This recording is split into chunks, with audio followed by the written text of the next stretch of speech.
नीले। अरे दुल्हन कहाँ पड़ी हो, लौकत नहीं की? माई हम तो सोचले रहने की आज भौजी के हाथ का खाना खाए के मिली। अच्छा नया नया दुल्हन आइल बिया, अब वहीं ओकरा के चूल्हाड़ी में घुसा दी। खा तू लोग, हम ओकरा के खाना खिया क्या होता नहीं। दुल्हन आप किससे पूछ के अंदर आई? क्या आपको पता नहीं है कि किसी के भी कमरे में अंदर आने से पहले नॉक करके आना चाहिए? कहा करके आओ चाहिए दुल्हन? नॉक करके, मतलब दरवाजा खटखटा के।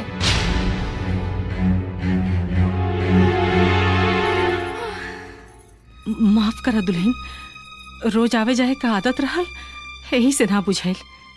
आगे से दरवाजा खटखटा के आइब। खाना रख दीजिए, खा लूंगी।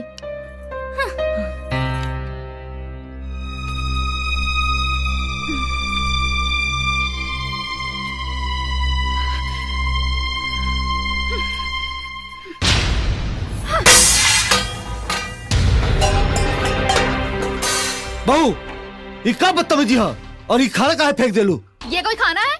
ऐसे खाने तो हमारे घर के कुत्ते भी नहीं खाते। भाऊजी हमने यहाँ खाना इंसान खाती बनेला। अगर तोहरा कुकुर वाला खाना पसंद बा ना तो काल से खाना कुकुरे वाला बनी, का दिक्कत बा? किशन जबान संभाल के बात कर। देखा दुल्हन, अन्न का अपमान ना कइल जाला बेटिया।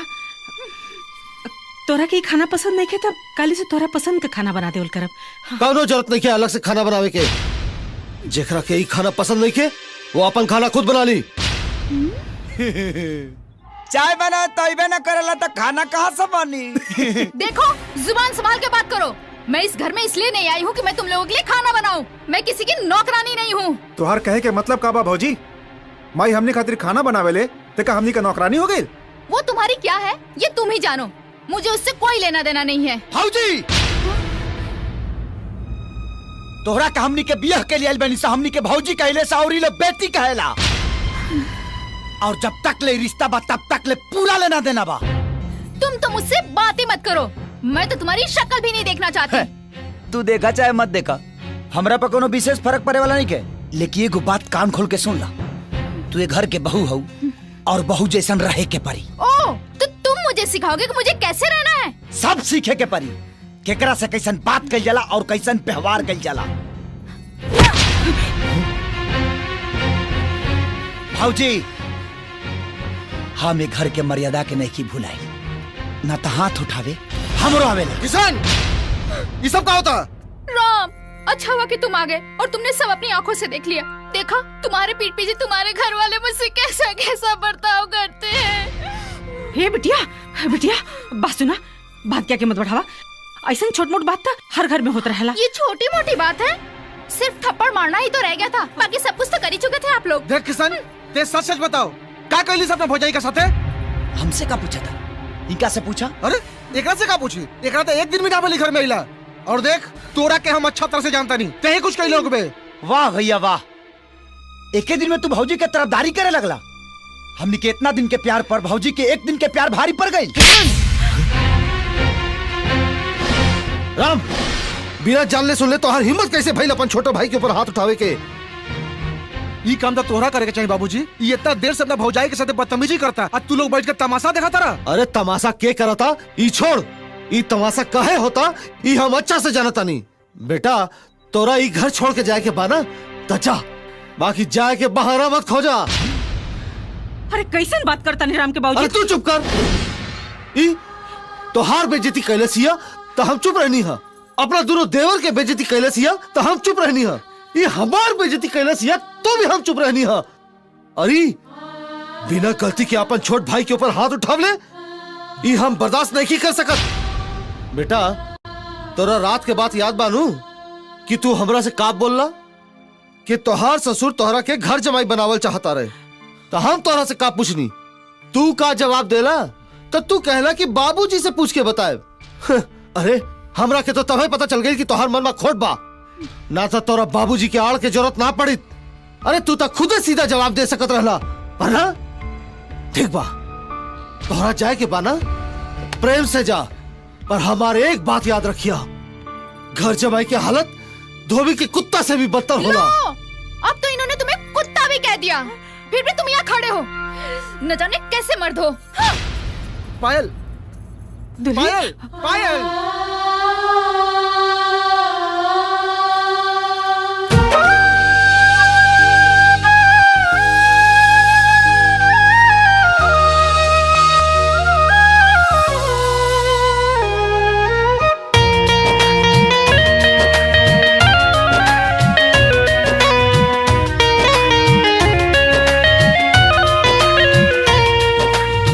बेटा जब से आन भइल घरे आइल मेहारी के बूझे लागल अखियां के पुतरी।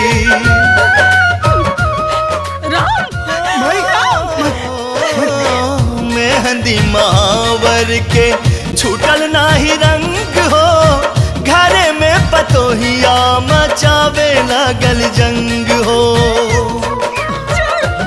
बेटा करेला गुलामी मेहरी से काप के, बेटा करेला गुलामी मेहरी से काप के। जन भुलैया ए भाई माई बाप के, जन भुलैया ए भाई माई बाप के।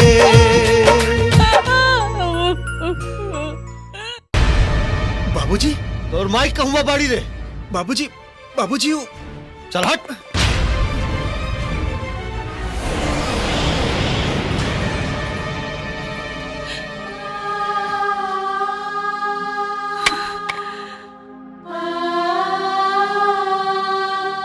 कलावती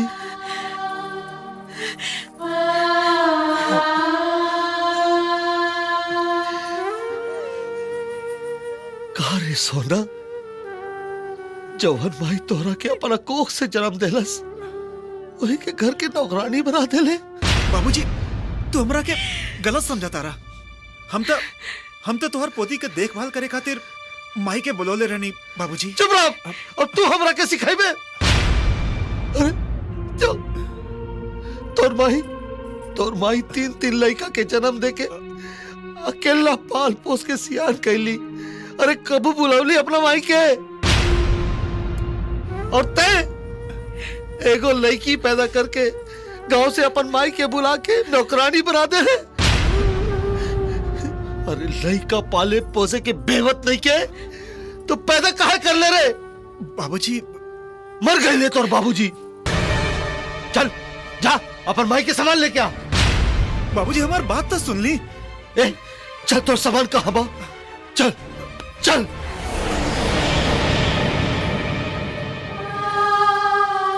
बाबूजी अपन पोती के तो देख ली। चल हट रे। कौन बाप कौन बेटा और के कर पोती?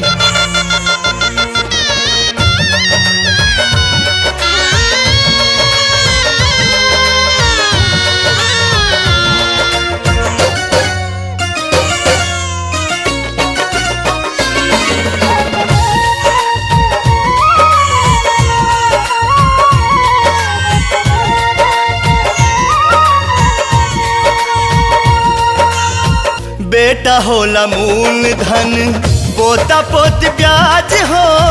हर मजबूरी सब छूटत बाटे आज हो।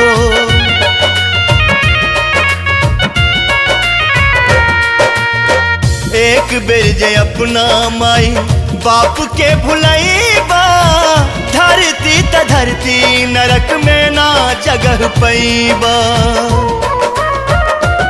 जन्मो जन्म नाही माफी मिली आपके, जन्मो जन्म नाही माफी मिली आपके। जन भुलई हो ए भाई माई बाप के, जन भुलई हो ए भाई माई बाप के। वक्रतुण्डमहाकाय सूर्यकोटि समप्रभा निर्विघ्नं कुरु मे देव सर्वकार्येषु सर्वदा।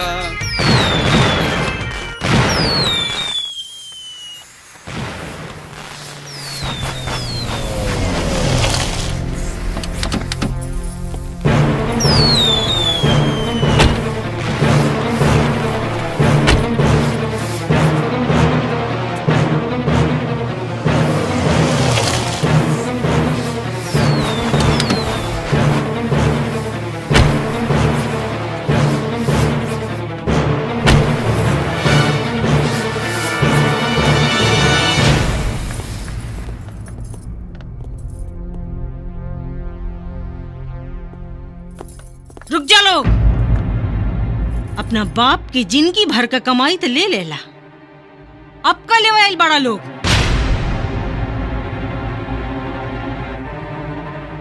ये घर का सुख शांति और मान मर्यादा कुल तो पहलवे बेच के खा गए बड़ा लोग, अब का बेचे आइल बड़ा। कहीं तू लोग हमनी पर तरस खा के तो नहीं ना आइल? तो एक बात कान खोल के सुन ला, हम अपना छोट सा परिवार में बहुत खुश बानी। इहो हो सकता कि तू लोग अपना गलती पर पछता के ये घर में वापस रहे खातिर आयल होकबा, फिर से झगड़ा करे खातिर आयल होकबा, अपना बाबूजी के दुख देके फिर से ये घर से वापस जाए खातिर आयल होकबा। तो जा, जोने गाड़ी में बैठ के आयल बड़ा लोग, जा वही गाड़ी में बैठ के यहाँ से चल जा।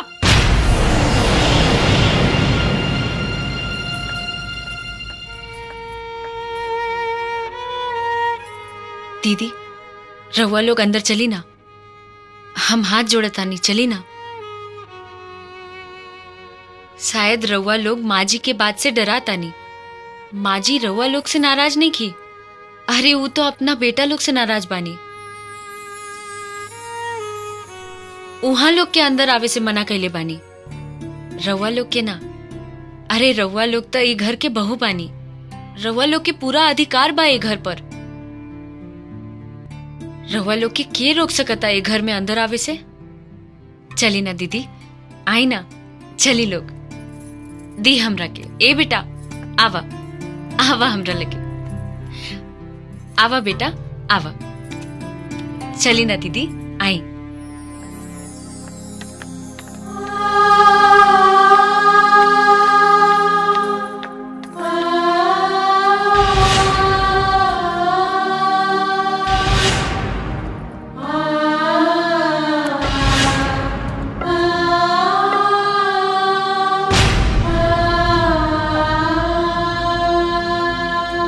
अब का तोहरा लोग इनके हाथ गोड़ जोड़ी तबे भीतर जाइबा।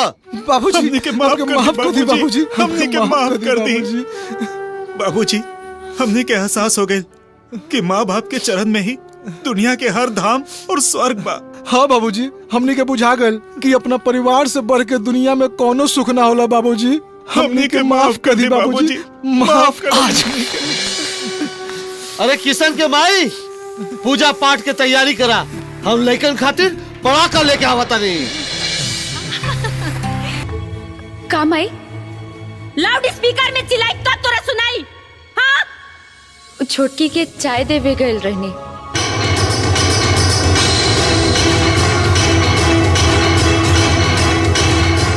मम्मी, अब का ई घर में एक कप बढ़िया चाय भी न मिली?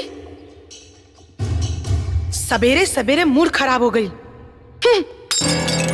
देख ले, तोरा से को काम ढंग से नहीं होत। हम फिर से बना देता नहीं। कोनो जरूरत नहीं खे, जैसे ते मनहूस वैसे तोर काम मनहूस। इले अच्छा तो हम घर में नौकर रख लेती। माई तो मर गई, बाकी छोड़ गई विपत हमर कलेजा डाले खातिर। हर हर महादेव जजमान जी। प्रणाम पंडित जी। सदा सुखी रही। का देखता रे? हमरा के खोइबे तबे जेबे का? जो पंडित जी खातिर पानी लेके आओ। ठीक बा माई। आए पंडित जी। हाँ। बैठी और बताई, हमारे स्टैंडर्ड लाइक आपके कोनो रिश्ता नजर में आए? देखी, जोड़ी तो भगवान बनावे ले। आई मंगल पंडित दूगो परिवार के मिलावे ले। दोनों बचियन के फोटो आज दी, अकाले सगुन के डेट ली। देखी पंडित जी, बड़की खाती तो भिखारी भी चली, बाकी हमार स्वीटी खातिर हमरा राजकुमार ही चाहिए। आहा, वाह, का उत्तम विचार बा, बहुत उत्तम बा।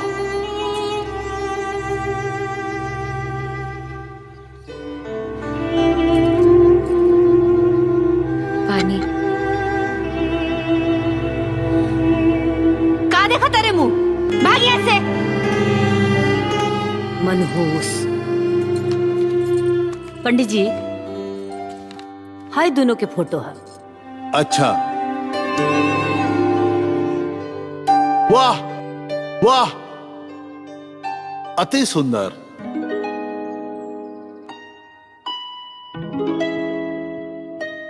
देखी तेज बाबू, यह दोनों बहनन के फोटो है।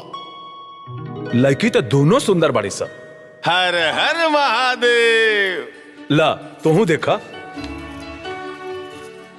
का कहता रू? हाँ जी, फोटो तो बहुत सुंदर बा।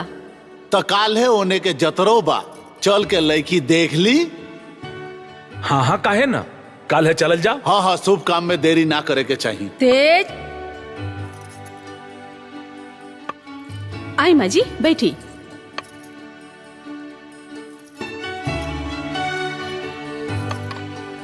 पंडित जी अब अहियो एक घर के मलिकाइन हम ही होई। आ जब तक हम फैसला ना करब नु तब तक कुछ फाइनल ना हुई, हम बता देतनी। अरे ना ना मतवा, जब आप फाइनल करब तबे बियाह होई। हाँ ली माँ जी फोटो देखी।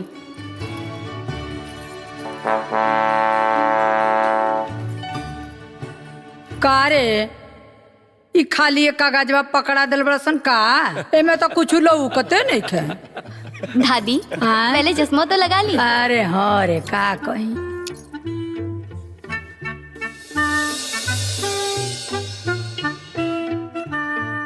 हाँ तो माई हाँ बाबू, का फैसला बा? फोटो तो बहुत सुनर बा, बहुत सुंदर बा। हमार तो फाइनले फैसला बा। बाकी हमरा तरफ से फाइनल नहीं खे। और ना नुकुर नहीं के करे के, नहीं तो बकुली देखा तारे नु, यही से इतना मार मार बता देता नहीं हो। अरे माँ जी तो ऐसे ही बोला तानी, लड़की तो सबके पसंद बिया। तो कल है चल के लड़की देखे के प्रोग्राम बना लिहल जाए। हाँ हाँ बिल्कुल, हाँ। काल है चल के देख ले हल जा।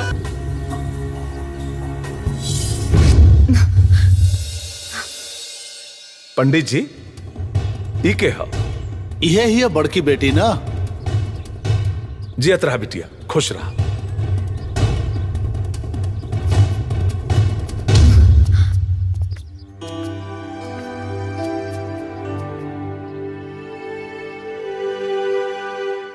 पंडित जी ई के है?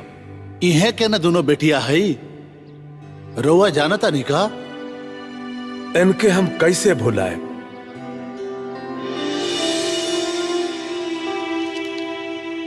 इनके ता हमरा पे बहुत एहसान बा। अरे पंडित जी आई आई आई आई बैठी। यहाँ के हैं तेज बाबू, प्रणाम। प्रणाम। जिला के नामी ठेकेदार। मान सम्मान धन दौलत में बराबर के पलड़ा। एक परिवार बा टाटा तो दोसर परिवार बा बिड़ला। हर हर महादेव। आदू परिवार के मेल तो भगवाने के खेल से होला। अब तो हम कहतानी कि देर ना करी और जल्दी से मंगलम भगवान विष्णु कर डाली। इतना जल्दबाजी ना पंडित जी, यहाँ के हमार शानो शौकत तो देखिए लेनी, दोनों बेटियनों के देख ली। ओकर कौनो जरूरत नहीं खे। रुआ बेटी के हम अपन बेटी ना समझनी, रुआ इज्जत के हम अपन इज्जत ना समझनी, तो हमरा रिश्तेदार बने के कौनो हक नहीं खे। हई ला, ई हमरा तरफ से दोनों बेटिन के आशीर्वाद हो। प्रणाम करतानी हुजूर। सरकारी बाबू, यहाँ के तेज बाबू हमार होखे वाला समधी।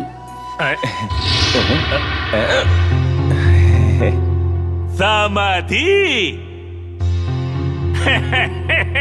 गणित तो बहुत अच्छा लगौली। बेटी का मालिक बेटा और खेती का मालिक बाप। और हुजूर के का मिली? के सरकारी बाबू का बरबरातनी?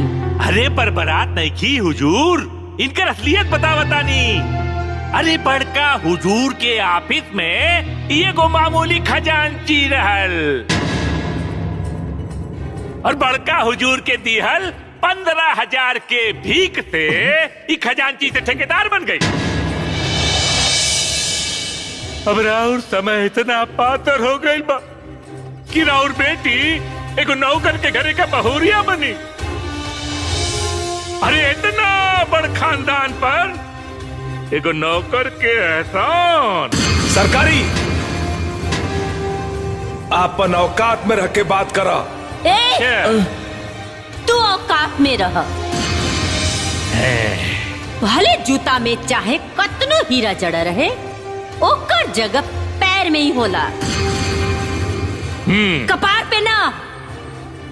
माई ले दो चाय।